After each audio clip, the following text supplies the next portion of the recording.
On Tuesday morning, a headline in the Chicago Tribune read, 175 years ago today, Chicago auctioned off a black man. According to the writer and historian Mark Jacob, the man being auctioned was Edwin Heathcock, described by early Chicago historian Alfred Andreas as a colored man, industrious and well-behaved, a member of the Chicago Methodist Church. Mr. Heathcock claimed to be a free man, which was not a problem in Illinois since we were not a slave state, but he had no papers to prove it. And so he was accused of being a runaway. They posted in the paper for several weeks that this man was in prison, and if he was your slave, please come and retrieve him. But no one spoke up. What became of this free, colored man in a white Chicago jail? I'll tell you in a minute. We like to imagine that slavery is a thing of the past, that the days of buying and selling human flesh is but a sad chapter in our nation's history. But it is not. Even if we do a very narrow definition of slavery, we know that it continues around the world, even on our own soil, as women and men, often as children, are traded for their services as cowboys used to trade cattle. But slavery is more than an economic exchange, an abuse and a misuse of human beings for someone else's gain. Slavery is also a state of the heart. In John's gospel, Jesus accused his hearers of being slaves to sin. Martin Luther wrote of the bondage of the will. In our liturgy, we confess that we are captive to sin and cannot free ourselves. And in this morning's prayer of the day, we claim that God owns the world and all its peoples. Slavery continues in the world and in our hearts. Most often when we read the parable of the master and the three slaves, we are distracted by all the really interesting details. Why did the master leave and gone so long? What was he thinking, entrusting all his wealth to slaves? Parenthetical note, fun fact, the talents of which Jesus speaks were not the ability to sing opera or skate fast on ice. A talent was like a stock certificate worth 15 years of wages. So by North Shore standards, even the hole-digging slave received a talent worth $1.5 million. What was he thinking? So another question, who did slaves 1 and 2 invest with that they got that incredible rate of return? Was the master really a wicked man, as slave 3 wanted to think? Isn't the outer darkness a bit of a harsh punishment for digging a hole in the ground? My dog would be in deep, deep eternal trouble.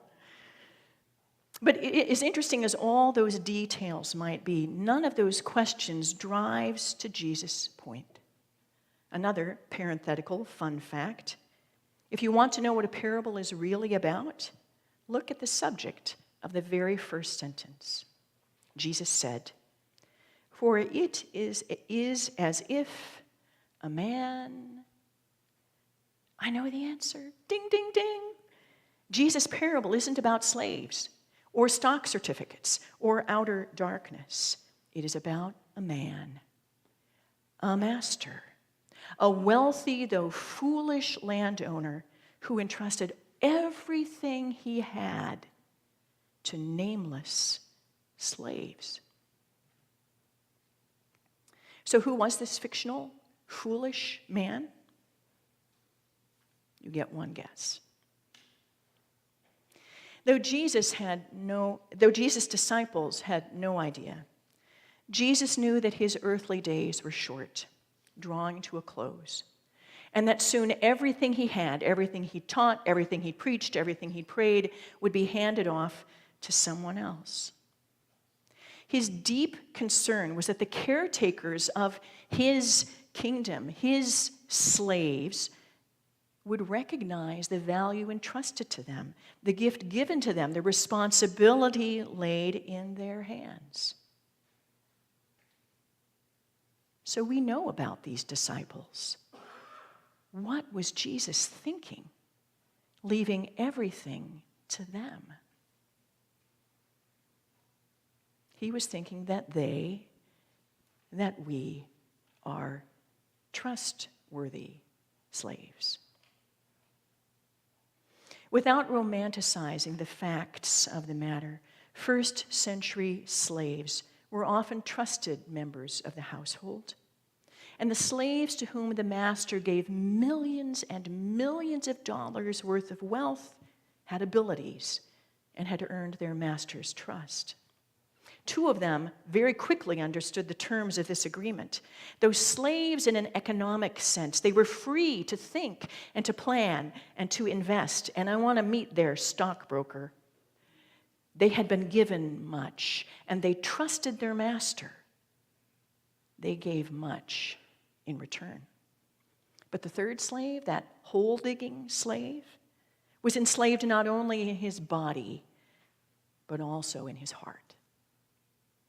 We have no idea if his master was, in fact, a harsh, frightening man who reaped where he didn't sow. The only evidence we have of that is from the slave. Do you believe everything that you hear? Fake news is not a new concept.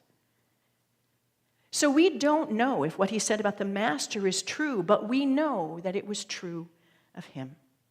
How do we know? Because we always fear and hate in others the very thing that we fear and hate about ourselves. His assessment of the master revealed his own heart. He was wicked. He was harsh. He was frightening. He reaped where he did not sow. So, in the time-honored tradition of creating our own hell, he got exactly what it was that he feared. The master was angry when he got back. The master was harsh when he got back. The master took everything away from him. Much had been entrusted to slave number 3, but the slave didn't trust the master. What does any of this have to do with us and with Commitment Sunday? Our consultant is going, this is a stretch, JoAnn, but it's not. Do you think you know where I'm going? This text, this Sunday, our lives are about trusting the master who trusts us. Remember our friend, the slave, Mr. Heathcock? He did, in fact, sit in jail for weeks, and no one came to claim him. So on a cold winter Chicago morning, he stood on an auction block near Lake Michigan, buffeted by the cold winter winds off the water, ready to be offered to the highest bidder. But what the auctioneer could not have known was that the local abolitionists, Christian abolitionists, had seeded the crowd, and they would not allow Mr. Heathcock to be sold. Mr. Jacob writes, the sheriff, insisting he was just following the law, explained that he was auctioning off Heathcock for a month to pay for his stay in jail. The auctioneer asked for bids. He got none. He asked again. None.